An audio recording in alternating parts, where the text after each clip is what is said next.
Hi friends, I am Kailash and आप देख रहे हैं fast track revision. Fast track revision का नोटिफिकेशन पाने के लिए हमारे चैनल को अभी के अभी सब्सक्राइब कर लीजिए।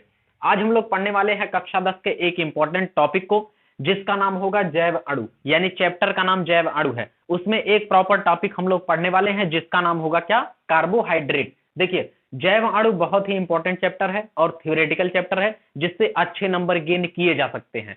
इसलिए आज हम लोग जैव अणु के एक मोस्ट इंपॉर्टेंट टॉपिक जो कि आपके बोर्ड एग्जाम में ट्रेंड करेगा उसको पढ़ने वाले हैं, जिसका नाम क्या है, कार्बोहाइड्रेट है।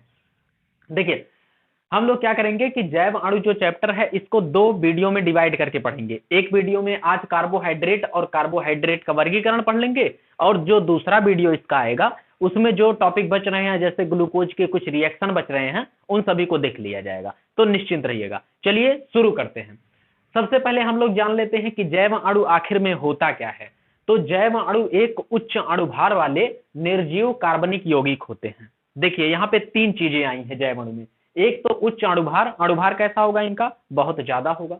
दूसरा क्या है, ये निर्जीव है, यानी सजीव नहीं होते हैं, निर्जीव होते हैं। और तीसरा क्या, ये एक कार्बनिक यौगिक होते हैं। कार्बनिक यौगिक एक ऐसा यौगिक होता है जिसमें कम से कम एक कार्बन परमाणु पाया जाता है, याद रखिएगा। तो जैव अणु की परिभाषा कैसे देंगे, जैव अणु एक उच्च अणुभार वाले निर्जीव और कार्बनिक यौगिक होते हैं जो कि हमारे शरीर की ग्रोथ यानी वृद्धि में सहायक होते हैं, हमारे शरीर को रोगों से लड़ने की क्षमता प्रदान करते हैं, है ना। तो ये सब क्या कहते हैं, जैव अणु कहलाते हैं। जैसे कार्बोहाइड्रेट, प्रोटीन, वसा, विटामिन, डीएनए, आरएनए, ये सब क्या होते हैं, जैव अणु होते हैं जो कि किसी जीव की एक इकाई होते हैं। जैसे अगर हम लोग बात करते हैं कार्बोहाइड्रेट की, तो ये हमारे शरीर की क्या करते हैं, वृद्धि करते हैं। प्रोटीन की बात करें तो ये हमारे शरीर की संरचनात्मक इकाई है, जैसे नाखून, बाल, ये सब प्रोटीन के बने होते हैं। विटामिन क्या होते हैं, रोगों से लड़ने की क्षमता प्रदान करते हैं। डीएनए, आरएनए क्या होते हैं, ये आनुवांशिक पदार्थ होते हैं जो आनुवांशिक लक्षणों को एक पीढ़ी से दूसरी पीढ़ी में ले जाते हैं। ऐसा सुन के ये मत सोचिएगा बायोलॉजी पढ़ रहे हैं, ये केमिस्ट्री का एक चैप्टर ही है जैव अणु नाम से, ठीक है।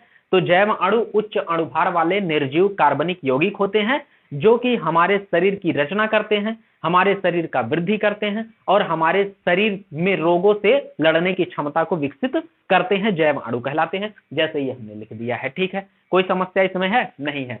पहला जैव अणु हमारा क्या है, कार्बोहाइड्रेट है। आज हम लोग कार्बोहाइड्रेट के बारे में कंप्लीटली पढ़ने वाले हैं। तो चलिए देखते हैं कार्बोहाइड्रेट क्या होते हैं। कार्बोहाइड्रेट कार्बन, हाइड्रोजन और ऑक्सीजन का एक यौगिक होता है। पहली बात तो जान लीजिए, कार्बोहाइड्रेट बना किससे होता है, तीन अणुओं या तीन परमाणुओं से मिलकर बना होता है। किससे किससे, कार्बन, हाइड्रोजन और ऑक्सीजन से मिलकर बना होता है, ठीक है।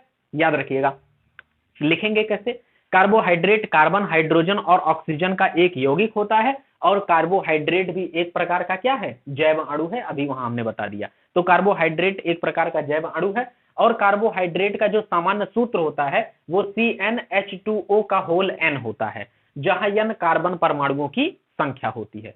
कार्बोहाइड्रेट का सामान्य सूत्र क्या होता है, CnH2O का होल n होता है, जहां n कार्बन परमाणुओं की संख्या होती है। यानी n बराबर 6 रखते हैं तो ग्लूकोज आता है। कैसे आता है, दिखा दे रहे हैं आपको। n बराबर इसी फार्मूले में 6 रखिए जरा, तो कितना हो जाएगा, C6 हो जाएगा, n के स्थान पे 6।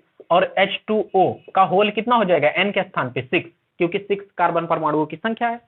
तो यहां से निकलेगा C6H, 2 का 6 में गुणा करेंगे 12 हो जाएगा, O का 6 के 6 हो जाएगा। यानी मिला क्या हमें, C6H12O6 मिला। और ये किसका फार्मूला होता है, ग्लूकोज का फार्मूला होता है, ठीक है।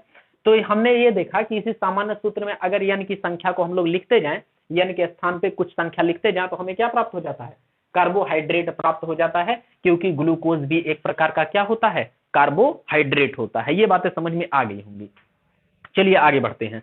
कार्बोहाइड्रेट कोई भी हो, उस कार्बोहाइड्रेट में हाइड्रोजन और ऑक्सीजन का अनुपात 2:1 के अनुपात में होता है। जैसे मैं यहाँ पे दिखा दे रहा हूँ, ग्लूकोज का एग्जाम्पल ले लीजिए। तो हाइड्रोजन कितना है, 12, हाइड्रोजन कितना है, 12 है। ऑक्सीजन कितना है, 6 है। हाइड्रोजन और ऑक्सीजन का जरा अनुपात निकालिए, तो आ जाएगा 12/6, यानी 6 दूना 12, कितना हुआ, 2:1 हुआ। 2 ऊपर 1 नीचे, 2:1 हुआ। तो यानी क्या होता है कि कार्बोहाइड्रेट में हाइड्रोजन और ऑक्सीजन का अनुपात सदैव कितना होता है, 2:1 होता है। ये आपके ऑप्शन में भी पूछ सकता है, तो आराम से इस सूत्र से या फिर एक ऐसा ग्लूकोज का याद कर लीजिए कार्बोहाइड्रेट का, और वहां से हाइड्रोजन और ऑक्सीजन का अनुपात निकाल के बता दीजिएगा। ठीक है, ये चीजें कंप्लीटली समझ में आ गई। कार्बोहाइड्रेट की परिभाषा ये ऐसा ही लिखना पेपर में जाके, बिल्कुल भी डरना नहीं है। आगे चलते हैं, कार्बोहाइड्रेट का वर्गीकरण करते हैं। तो कार्बोहाइड्रेट का वर्गीकरण दो प्रकार से किया जाता है, पहला है जल अपघटन के आधार पे और दूसरा है स्वाद के आधार पे।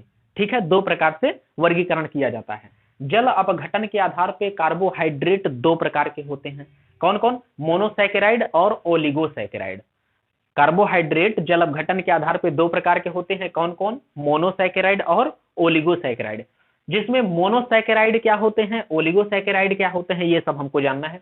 अच्छा, ओलिगोसैकेराइड जो होते हैं फिर से दो प्रकार के होते हैं। देखिए, ओलिगोसैकेराइड दो प्रकार के कौन कौन, डाइसैकेराइड, ट्राइसैकेराइड। एक्चुअली ओलिगोसैकेराइड कई प्रकार के हो सकते हैं, डाइसैकेराइड, ट्राइसैकेराइड, टेट्रासैकेराइड, पेंटासैकेराइड, तमाम हो सकते हैं। लेकिन यहाँ पे हम लोग केवल दो की बात करेंगे, डाइसैकेराइड और ट्राइसैकेराइड की बात करेंगे। ठीक है, चलिए अब जान लेते हैं कि मोनोसैकेराइड क्या होते हैं। सबसे पहले तो मोनोसैकेराइड ऐसे कार्बोहाइड्रेट होते हैं जिनको जल में घोलने पर वह और अणुओं में नहीं टूटते हैं। यानी अगर ग्लूकोज को आप जल में घोल देंगे तो ग्लूकोज के रूप में ही रहेगा, इसीलिए ग्लूकोज जो होता है वो क्या होता है, मोनोसैकेराइड होता है।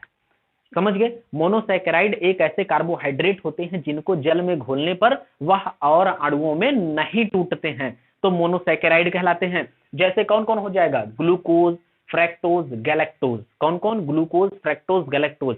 ये तीन के तीनों मोनोसैकेराइड हैं, क्योंकि इनका फॉर्मूला कितना होता है, C6H12O6 होता है, और इसे अगर पानी में घोलेंगे तो और अधिक अणुओं में ये नहीं टूटते हैं। ठीक है, चलिए अब ओलिगोसैकेराइड की बात कर लेते हैं।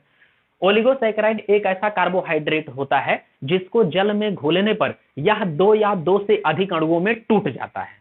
समझ गए, जल में घोलने पर क्या होगा, दो या दो से अधिक मोनोसैकेराइड में टूटता है, दो या दो से अधिक मोनोसैकेराइड अणुओं में टूट जाता है, ओलिगोसैकेराइड कहलाता है।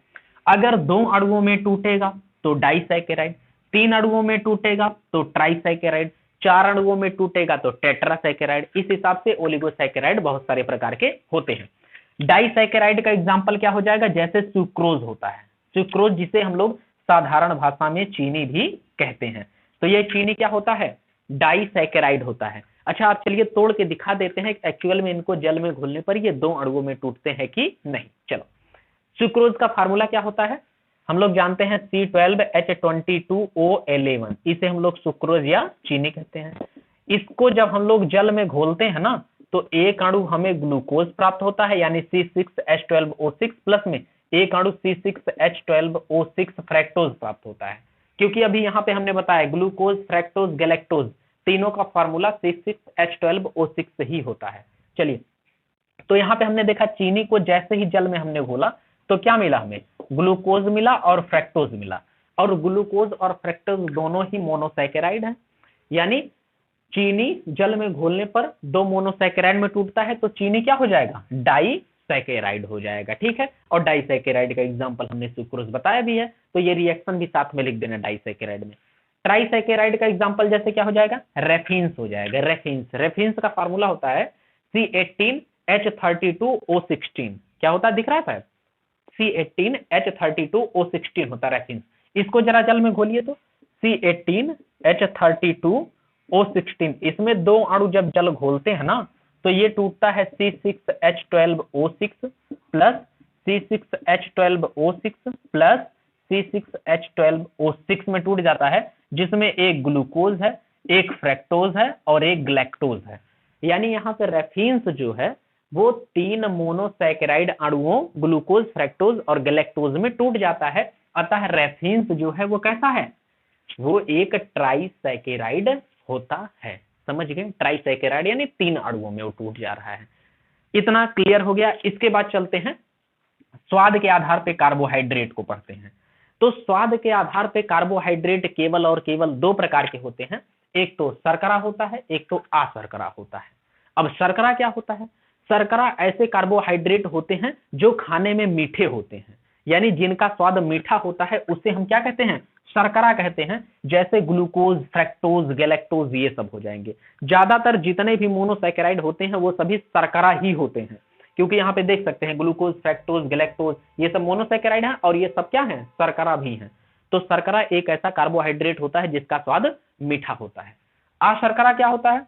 अशर्करा एक ऐसा कार्बोहाइड्रेट होता है जिसका स्वाद मीठा नहीं होता है या फिर जिसमें कोई विशेष स्वाद नहीं होता है, अशर्करा कहलाते हैं। ठीक है, आप ऐसे ही लिखिएगा कि जिन कार्बोहाइड्रेट का स्वाद मीठा नहीं होता है अशर्करा कहलाते हैं। जैसे क्या हो जाएगा, स्टार्च हो जाएगा, स्टार्च अशर्करा होता है। स्टार्च कहाँ मिलता है? जैसे आलू जब आप काटेंगे ना तो उसमें सफेद कलर का पदार्थ निकलता है, जब काटेंगे तुरंत ही उसको खा के देखिएगा, उसका स्वाद मीठा नहीं होता है। तो आलू से जो स्टार्च निकलता है वो कैसा होता है, अशर्करा होता है। ठीक है, तो आशा करते हैं ये जैव अणु क्या होता है ये समझ में आ गया होगा। इसके बाद कार्बोहाइड्रेट होते क्या हैं, इनका सामान्य सूत्र क्या होता है, इसमें हाइड्रोजन और ऑक्सीजन का अनुपात कितना होता है, और इसके बाद सूत्र में n बराबर 6 रखते हैं तो क्या मिलता है, ग्लूकोज मिल जाता है। ये सब समझ में आ गया होगा। और कार्बोहाइड्रेट का वर्गीकरण भी आराम से समझ में आ गया होगा कि दो प्रकार से बांटा जाता है, जल अपघटन के आधार पे, स्वाद के आधार पे। जल अपघटन के आधार पे दो प्रकार का, मोनोसैकेराइड, ओलिगोसैकेराइड। फिर ओलिगोसैकेराइड को कई प्रकार से इस तरीके से डाई, ट्राई, टेट्रा करके बांट सकते हैं। स्वाद के आधार पे कार्बोहाइड्रेट दो प्रकार का, शर्करा और अशर्करा। उसका विद एग्जांपल हमने और यहाँ पे रिएक्शन भी डाइसैकेराइड और ट्राइसैकेराइड का बता दिया है। तो अगर वीडियो पसंद आया तो इस वीडियो को लाइक, शेयर और सब्सक्राइब जरूर करें। और यार आप लोग कमेंट नहीं करते, वीडियो देख लेते हैं, कमेंट कम से कम करके बता दिया करिए कि कौन सी कमी रही, कौन सा पार्ट आपको अच्छा लगा, पढ़ाने का एक्सपीरियंस हमारा कैसा है। तो कमेंट जरूर करिए। मिलते हैं इसके नेक्स्ट वीडियो में, तब तक के लिए जय हिंद, जय भारत।